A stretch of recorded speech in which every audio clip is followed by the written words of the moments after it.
Magandang araw sa inyong lahat! Andito naman tayo sa isang video brought to you by Aral with Misha.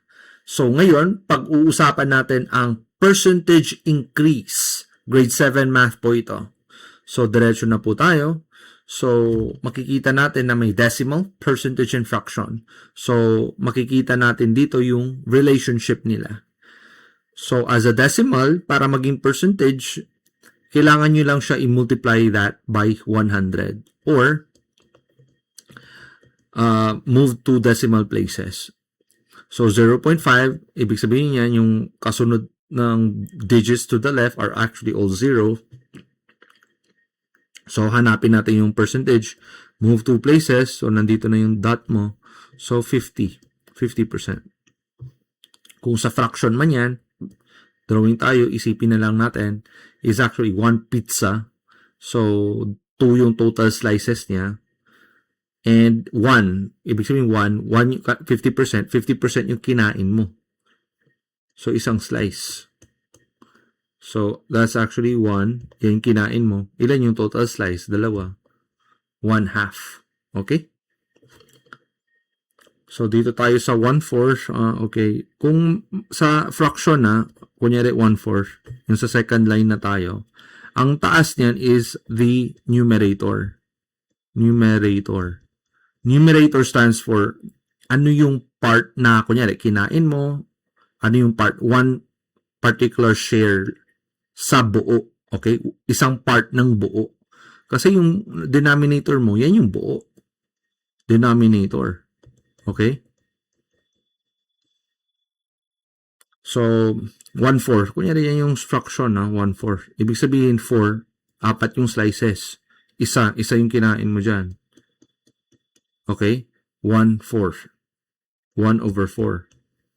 Pero, paano naging 0.25 yan? So, actually, may relationship sila. Same lang yan. Paano maging decimal yung 1/4? Ibig sabihin lang yan, 1 divided by 4. Okay? 1 divided by 4. Since hindi kasya yan, mag-decimal point ka na dyan. 0. Then dagdag ka ng 0. Then 2. Long division lang to. 2 times 4 is actually 8. 8. 10 minus 8 is 2. Then may remainder pa. Dagdag ka ng 0. So, anong sagot mo dyan para maging 20? So, 5 times 4 is 20. So, ayan. Wala nang remainder. So, yeah, 0.25. Kaya, related tong lahat. Fraction, percentage, and decimal. So, 0.25 siya. So, tandaan nyo, ang fraction and decimal, para maging 100% yan, ang total yan is actually 1. Okay? So, 0.25 multiplied by 100, 25%. Alright? So, sample problem tayo dito. A jeepney has 20 seats, 15 are occupied. Find the percentage of occupied seats. So, hinahanap natin yung ano yung percentage na okupado. Okay? So, 15 daw yung na-occupy. So, malamang yan yung taas. So, 15. Over, ano yung total? Ilan yung seats ng jeepney mo? 20. Ayan. Kung may fraction, we need to simplify. So, divide both sides by 5. Is it equal to 3? And 20 divided by 5 is 4. 3/4 is actually 0.75. So, i-multiply that by 100, 0.75 is actually 75%. Dapat at this point, yung mga yung decimal, gawin mong percentage, dapat sanay na kayo. Just move to decimal places to the right. Okay? So, ito. Since same lang to, same concept, pwede nyo i-pause, then try to solve the problem. Then, kung tapos na kayo, then play. Right? Out of 10 mangoes, 4 are ripe. What percentage is ripe? So, hinahanap yung hinog. Ilan yung percentage na hinog? 4 daw yung hinog. So, yan yung taas. Yung hinahanap natin na percentage. 4 out of ilan yung total? 10 mangoes daw. 4 is equals to 0.4. And that's equals to 40%.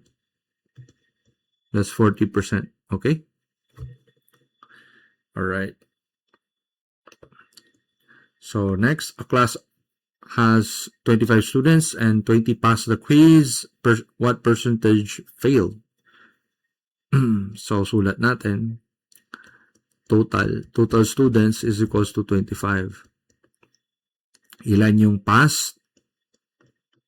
Pass is equals to 20. What percentage failed? Hinahanap yung ano yung porsyento na bumagsak. So, hindi yung 20 20 over 25 kasi 20 yung pasado. So, mga ganitong problems, make sure na naintindihan nyo yung problem. Kasi kung baka nakita nyo yung pattern, i-divide nyo lang, 20 divided by 25. So, hindi ganun So, basahin nyo yung question. So, what percentage failed? So, hanapin natin yung failed. Alright? So, ito yung numerator natin mamaya. So, equals to 25 minus 20. Kasi yung total, 20 daw yung pasado. So, 5 ang matitira dyan. So, kung percentage ng bagsak, so 5, okay, over 25. 25 yung total So, that's equals to, kung i-simplify natin, 5 divided by 5 is 1. 25 divided by 5, that's 5. So, that's actually 0.2. Di ba? And that's 20%. So, 20% yung sagot natin dito. Alright? So, okay, ito na yung lesson proper natin. So, alam na natin yung percentage, decimal, and fraction. So, percentage increase tells us how much a value has grown compared to its original amount, expressed as a percent. Okay? So, ito yung formula natin. Percentage increase, new value minus original value over original value times 100%. Kung ito yung new value, ito yung, kunyari, 100, nag-increase 50%, naging 150. Kung kunyari, hindi natin alam yung 50% siya increase, 150 yung new value, original value, 100. So, makalculate natin kung ilang percentage yung increase niya. Kung itong nasa taas is, itong nasa taas, kung makikita nyo, new value, ito yung increased amount, okay? Amount increased, kaya natin binabawasan or sinasubtract yung original value. Increased amount, okay? Yun lang yung tandaan nyo. Kaya sinasubtract natin, di ba? Okay. So, next tayo. So, a book cost 200 before, now it costs 250. Find the percentage increase in price. So, hanapin natin yung, susundin natin yung formula.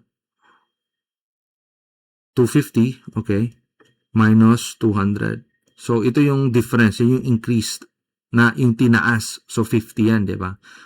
Divided by original price, so 200.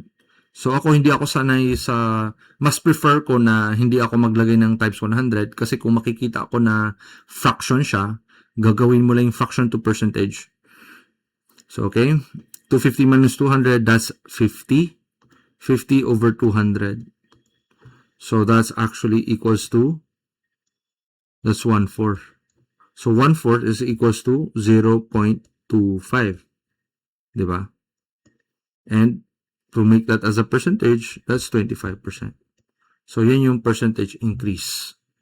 25%. Okay? So, next tayo. A class has 30 students last year. Now, it has 36. Find the percentage increase in enrollment. Okay.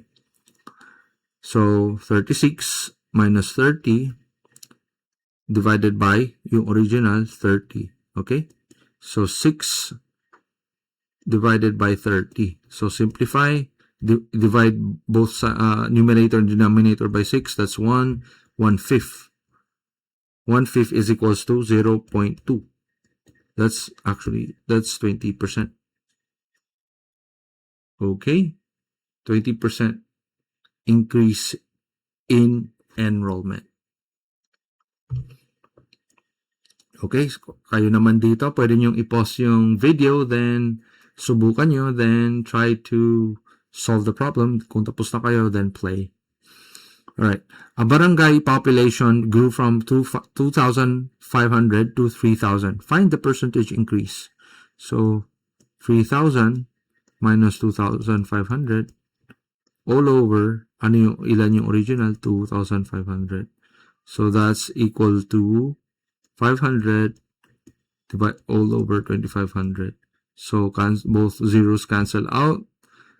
Equal lang yan sa 5, divide by 5. So, 1/5. 1/5 is 0.2. Percentage is 20%. So, that's the percentage increase of the barangay population. Right? So, dito, pwede nyo pause, then try to solve. And tapos na kayo, then, okay, let's solve. A microwave now costs 11,500 after a 15% increase. What was the original price? So, yung increase daw was 15%. So, let's make it as a decimal. So, mas prefer ko na hindi na tayo mag-times 100 sa kabilang side. Gawin nila nating decimal yung percent. So, 0.15 is equal to yung cost 11,500 yung pago, di ba? So, what was the original? So, 11,500 minus, gawin na lang natin yung original price as X. We assume original price was X, okay? Divided by X. So, yan yun. Right? So, kung ililipat natin tong X sa kabilang side, so, multiply both sides by X. So, magka-cancel out. Or, ililipat mo dito sa kabila. 0.15X is equals to 11,500 minus X. So, itong may minus X, ililipat sa kabila, magpa-plus X yan. So, X plus 0.15X is equals to 11,500. So, X plus 0.15X is 1. Itong X, 1 yung value. 1X yan.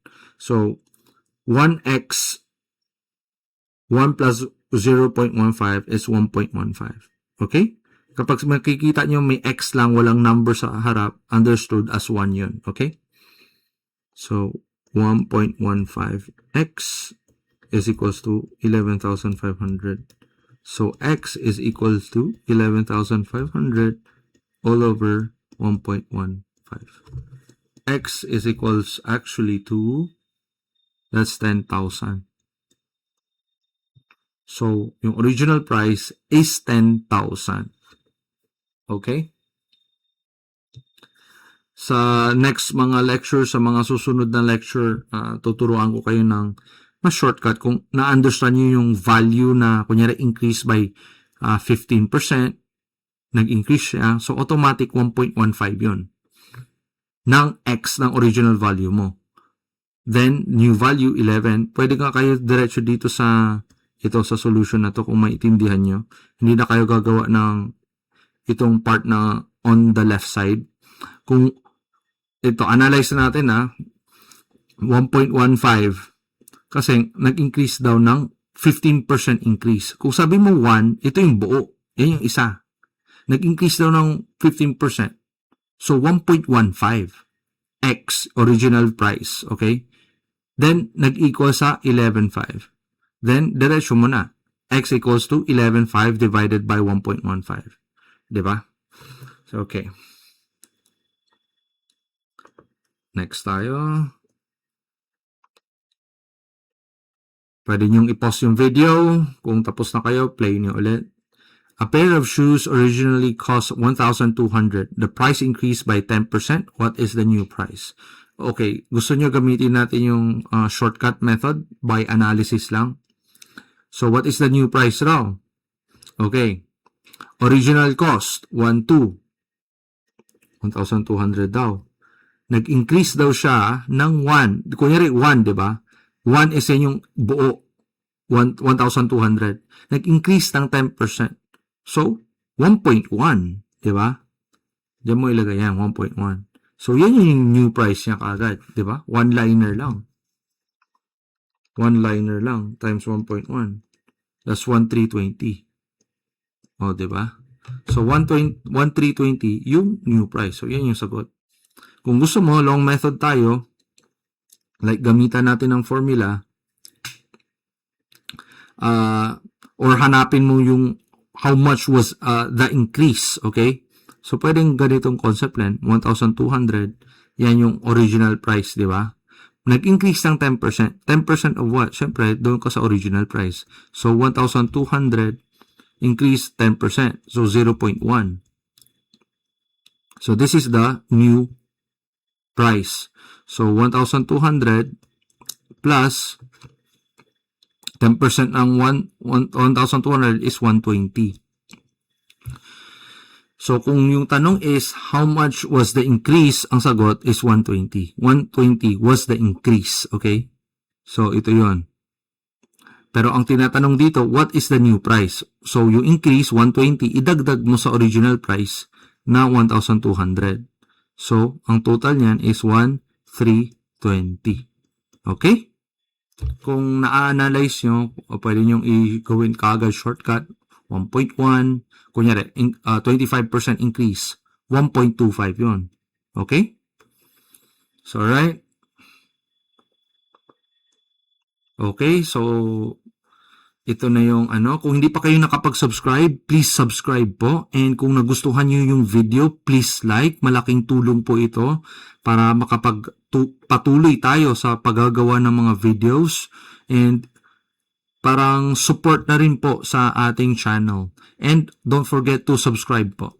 And if you find this content helpful, pwede nyo rin pong i-share sa mga kapwa na nag-aaral ng math. So, maraming salamat po and God bless.